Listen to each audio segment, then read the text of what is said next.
The challenge obviously was, handling children, childcare, and the business was tricky. I used to work 3 days a week at the time. Children would go to childcare. I would come and see patients those 3 days.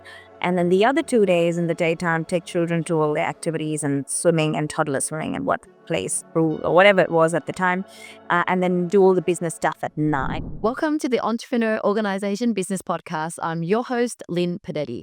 This is where we bring you authentic conversations with exceptional entrepreneurs unpacking the challenges behind their success stories. Now, in today's episode, we're joined by Dr. Anisha Sanghavi, an entrepreneurial dentist, EO member for the past 5 years and co-founder of Incredible Smiles. Starting with a modest dental practice in 2012 alongside her husband, Dr. Mitesh, Anisha has transformed their small team of 3 into a thriving business with 5 locations across South Australia and a staff of over 60. Now, Anisha's story is a masterclass in growth, achieving rapid business expansion while navigating the complexities of raising young children and working closely with her partner. In this episode, she'll share her tips for scaling a business, insights into maintaining harmony when blending work and family life, and the challenges every entrepreneur should be prepared for. Well, let's join me in welcoming Anisha to the show. This episode is sponsored by Outsourcing Angel, your partner for skilled remote staff in LinkedIn marketing, lead generation, customer support, and more. As a social enterprise, we donate 10% of profits to charity and provide heart-centered remote staff who go the extra mile for your success. Visit outsourcingangel.com. Welcome, Dr. Anisha. How are you? I'm good, thank you. Thank you for having me here today. It's always a delight to have another woman entrepreneur on my show. We often get a lot of men, and so it always excites me. But yeah, I'd love to hear a little bit about your journey, how you got into building such an amazing dental practice. All right. So, probably give you the short version. To condense 13 years of business into a few minutes can be really, really tricky. So, we'll touch upon the important bits. Um, I must say that this journey has not been something that I've done on my own. I'm not alone in this. It's myself and my husband, Mitesh, who have been completely side by side along this journey. When we moved to Australia over 15 years ago, we moved as new dentists and we were working in Queensland, but we always had this dream to have our own practice. And it started with that little dream. We probably never thought that we would make it a large business. I think all we had was a fair bit of passion, wanting to do our best and wanting to provide like the best care with all the newest and the best techniques to our patients.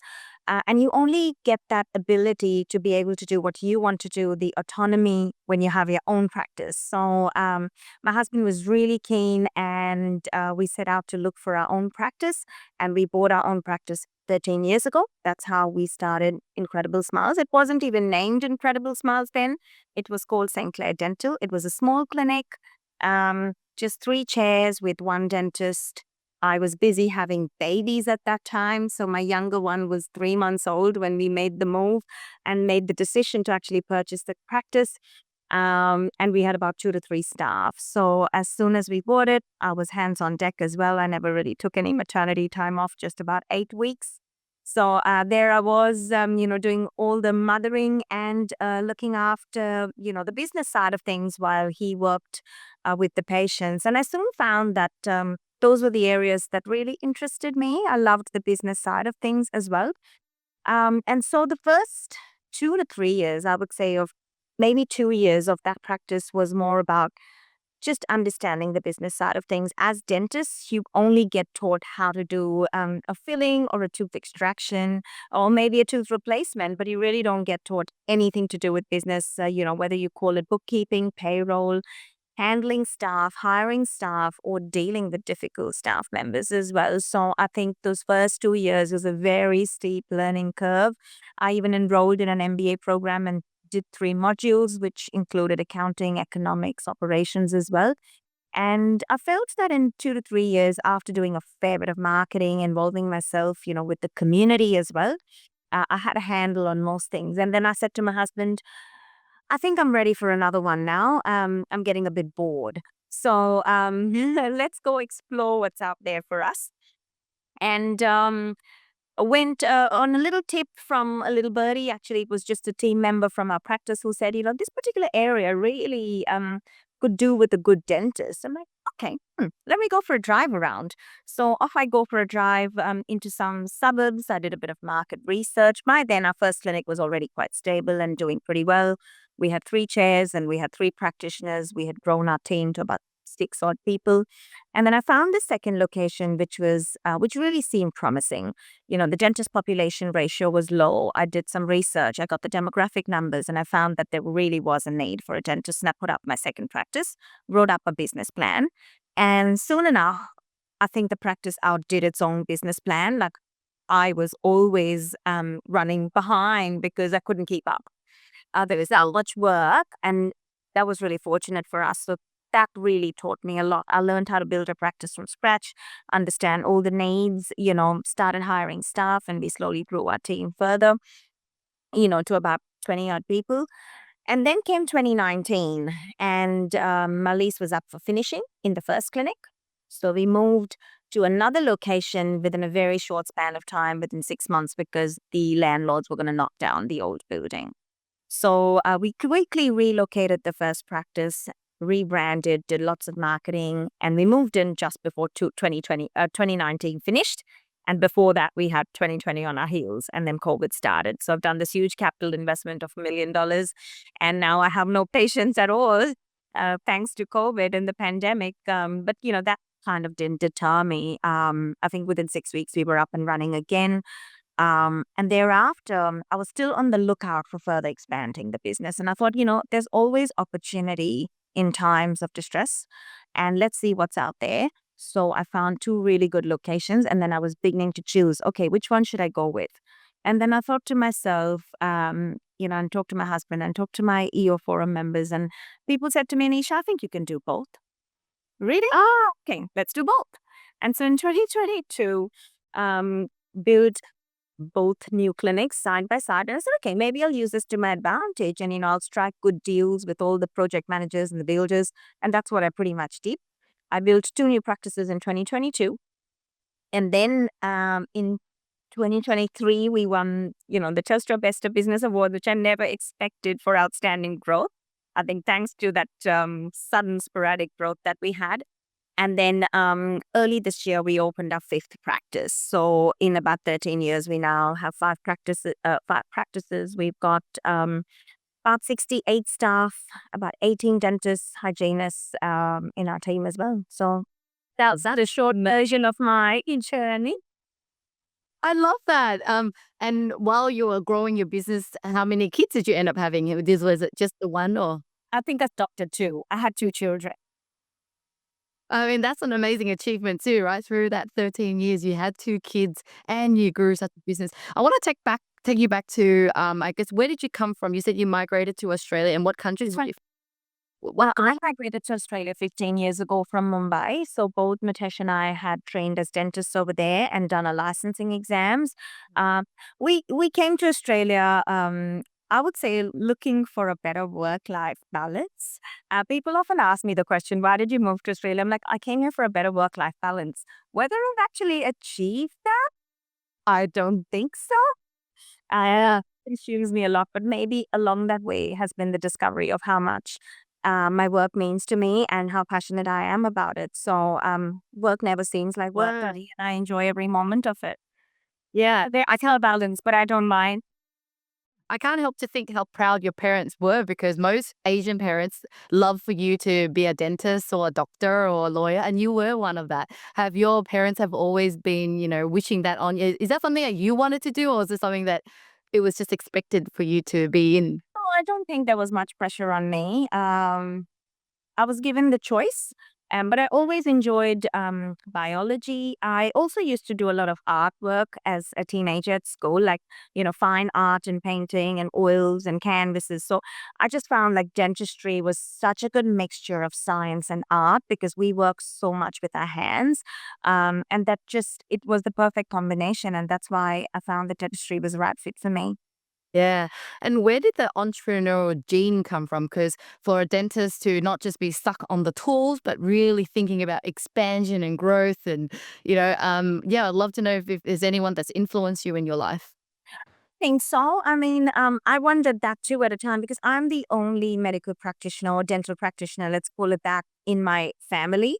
Um, And I think that gene comes from my cultural background and my family background. So my dad always had his own business. My uncles, they have manufacturing units. My brother's in business as well.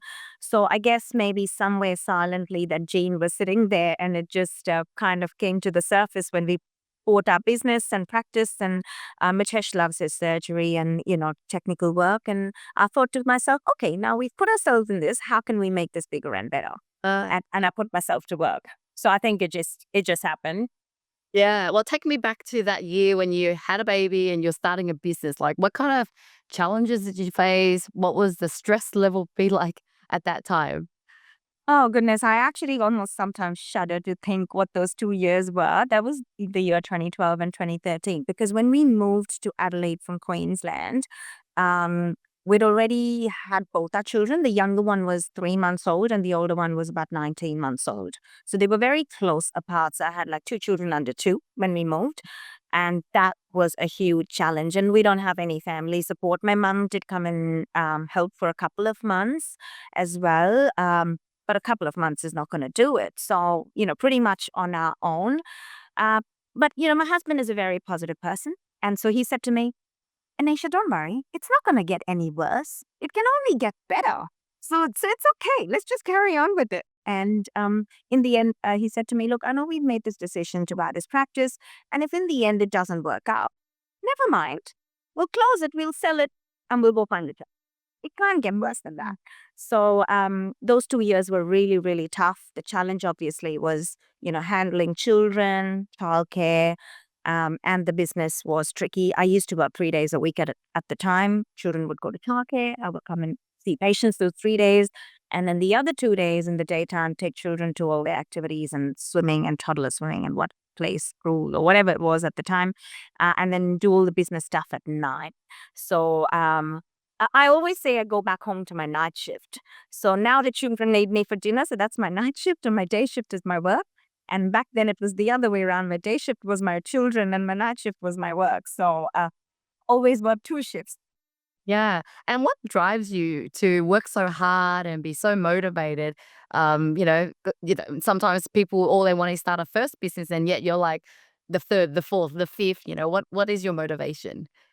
I don't know. I sometimes ask my own self that, and I'm thinking, why do I do this to myself? But I enjoy it. I think I just enjoy the satisfaction I get out of, and money is not a driver, no longer a driver. Maybe before it was a driver, um, but money necessarily is never a driver. I guess it's the satisfaction you get in helping people out. And what we've done is in practice number 4 and practice number 5, we brought in equity partners as well. So we've got two other directors in the company too, who are part of those two locations.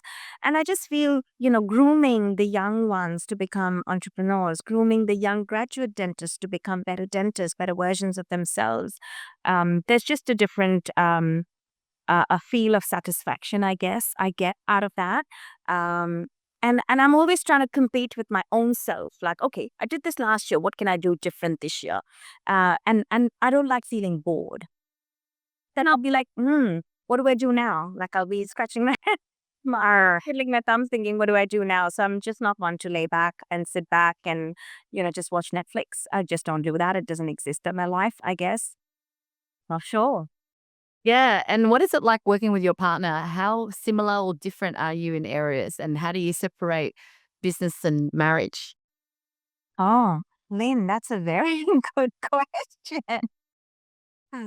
Oh, oh, I'm not sure if he should be listening then to this podcast, should he? Oh, hey, it's an EO rule, right? It's all about honesty and vulnerability. Yeah, that's it. So look, the interesting thing I always say about Mitesh and myself, we're kind of yin and yang. Um, where his strengths sit and where his weaknesses sit are the opposite for me. So where his strengths are probably my weak points, and where my weaknesses are probably his strengths. So, however, I say this today with lots of confidence, but I know a few years ago I didn't know that.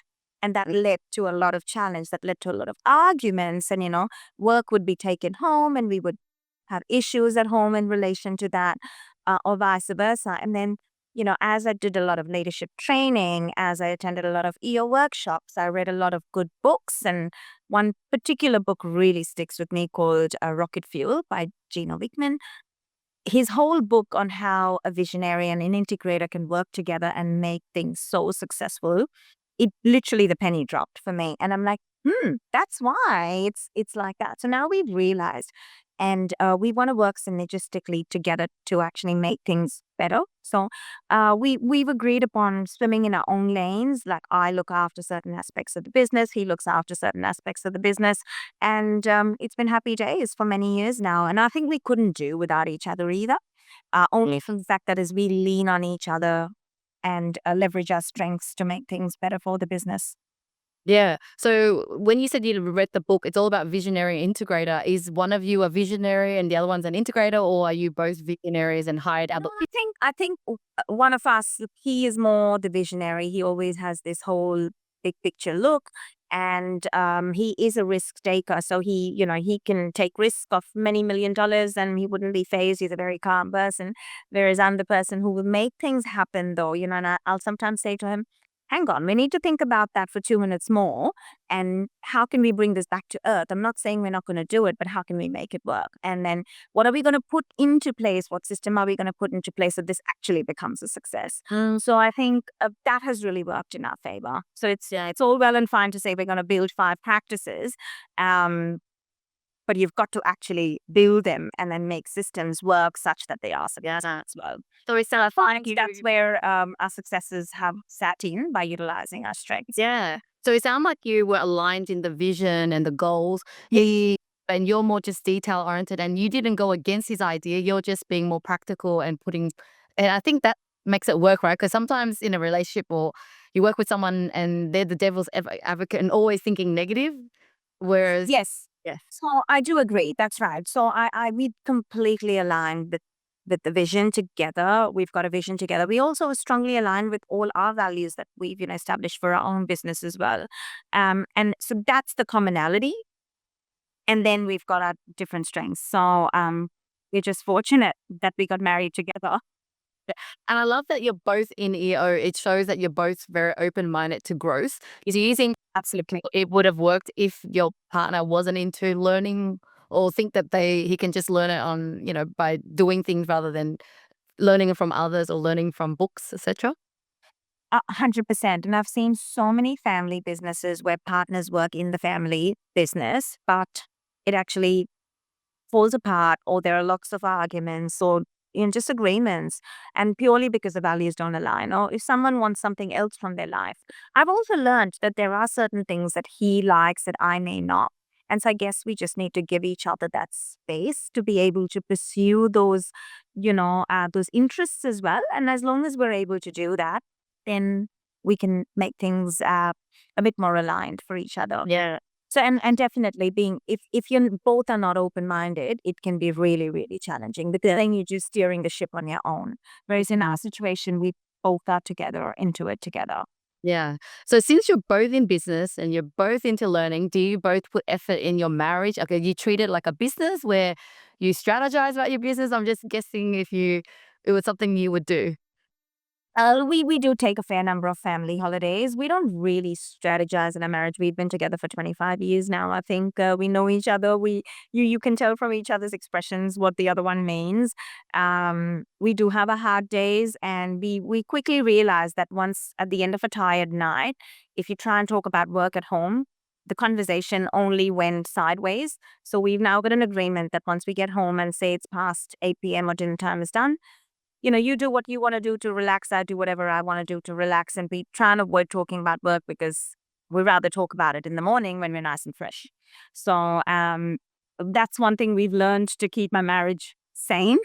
And we do definitely take lots of family holidays with our children. They're teenagers now. And I think that helps us stay together really well.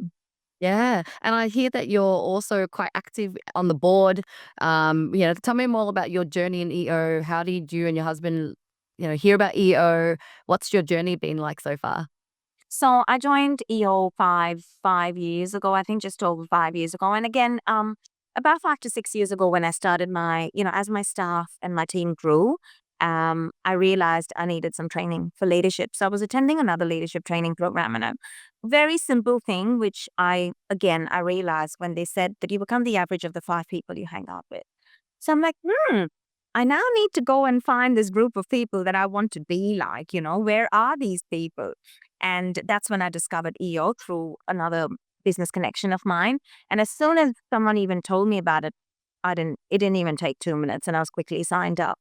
And it's been a wonderful journey. All the scaling up days, the accelerator days, they have got me so much knowledge, so much growth. Um, I've doubled my business twice over in these last 5 years after being a part of EO. The forum group, they really give me confidence in, what I can do. And more than anything else, when you're surrounded by peers who understand you, who understand your mindset, and are not going to judge you for who you are, and still celebrate your successes, I think that's the people you want to surround yourself with. You want to surround yourself with people who will infuse positivity in your life. Yeah. I know sometimes I cannot be the perfect mother. I cannot be the perfect career woman. And there will be times when things will slip. And the beauty of that is my husband also always says, that's fine. It's okay. Never mind. It happened. We'll fix it up. But I want to surround myself with people who understand that, what it is to juggle. And that's why I've always enjoyed my journey. And so, yes, now I am on the board. I have been on the board before in a strategic alliance partner role as well, this year as a membership chair. So challenge myself with a role which involves a little bit of sales. I don't come across very salesy. So I thought, okay, let's give this a crack. Mm, Go from there. yeah. And your husband's also a member of EO as well? No, he's not a member yet, but he attends most of the learning events with me. Yeah. Most of Yeah. Yeah. Okay. I get it. And he knows all the members as well really well. Yeah, that's what I love about EO. There's an SLP program, and pretty much you get to bring your partner around to events. So it really does feel like a family affair, which I really. Yeah, definitely. Um, if you were to look back at when you were starting out, you didn't have many team members, you didn't have many branches. Now that you do have that, like what kind of challenges does it come with, and how are you dealing with those challenges nowadays? Um, Challenges that I have with the large team is often dealing with lots and lots of problem solving, lots of questions. And I feel my biggest challenge at the moment, and I have scratched beneath my own surface to figure out what's going on, is I'm still working as a dentist. So 50% of my time, I'm still seeing patients, although I only see specific patients, specific procedures. Um, it's still pretty involved. And obviously, I've got a business as well on the side. And a lot of people often ask me when I go out to dinner, are you still working on the tools? I'm like, yes, I am. And so is Mitesh as well. And I feel that is the biggest challenge. So on days when I'm in the clinic and I'm actually seeing patients, I'm still constantly inundated with questions or this or that, or trying to push a meeting. And I try not to put the business meetings in between patients because it's just a switch that I have to keep flicking on and off. And I just feel that I don't want to ever compromise my quality of work.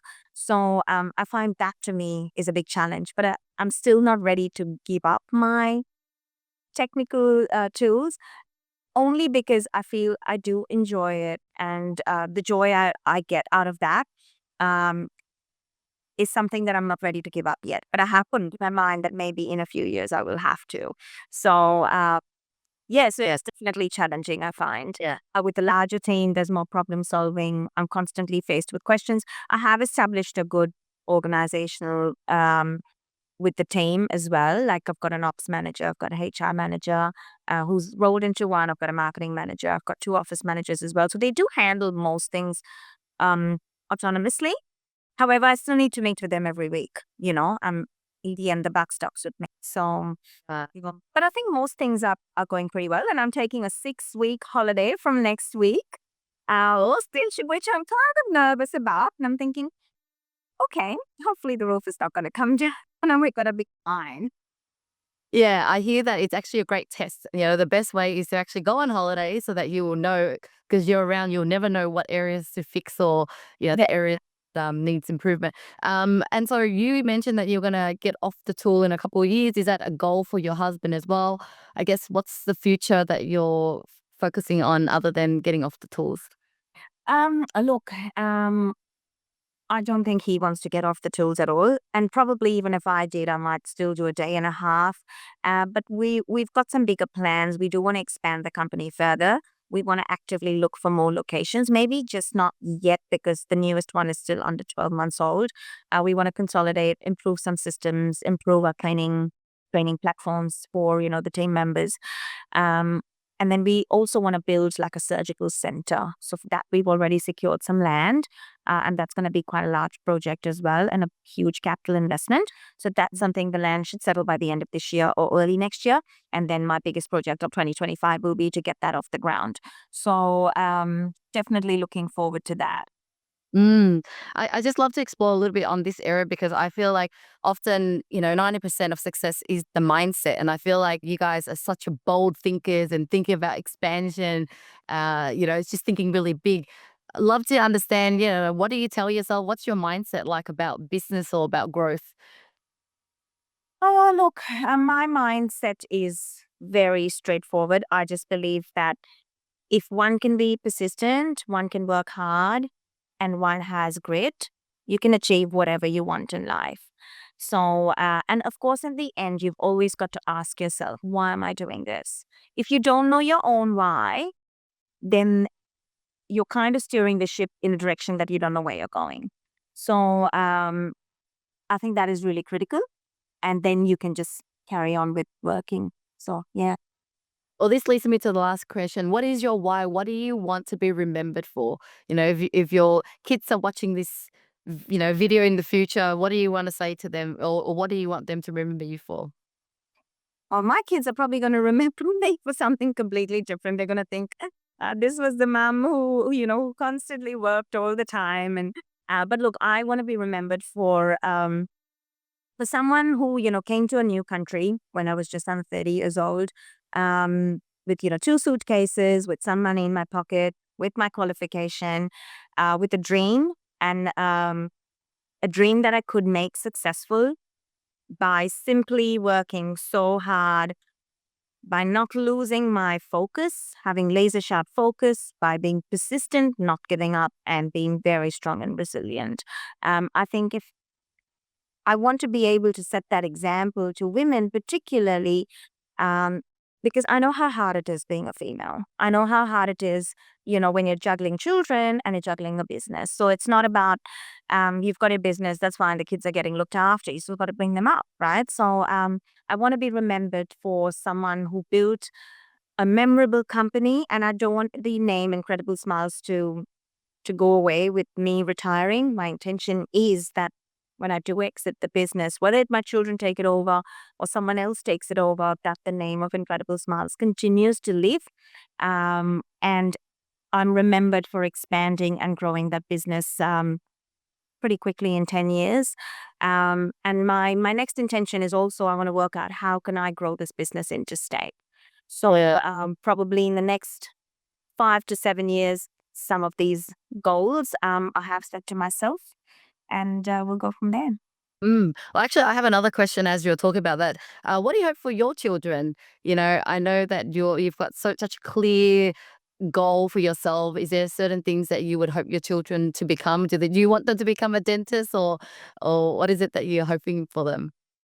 I would love for them to be dentists. I would love for them to continue the company that we've established. I just feel that it would be such a wonderful base for them to actually start. Instead of starting right at the bottom, they'll actually start there. And then the opportunity for them would be there to take it. The sky's the limit. So I would love for them to take that opportunity in their hands and take it further. However, And I have talked to them, and although they're young, I have talked to them about it. They're still uncertain where they want to go. I don't want to obviously pressurize them with anything, but I have made them aware what their advantages are, what their disadvantages are. And one of them did say, "Yeah, I'll think about it. Okay. I'll wait for the right time." Well, that's awesome. Thank you so much for the time today. I feel so empowered. You're such a strong woman, and you really have helped me to start to think bigger as well. So thank you for the opportunity to speak with you today.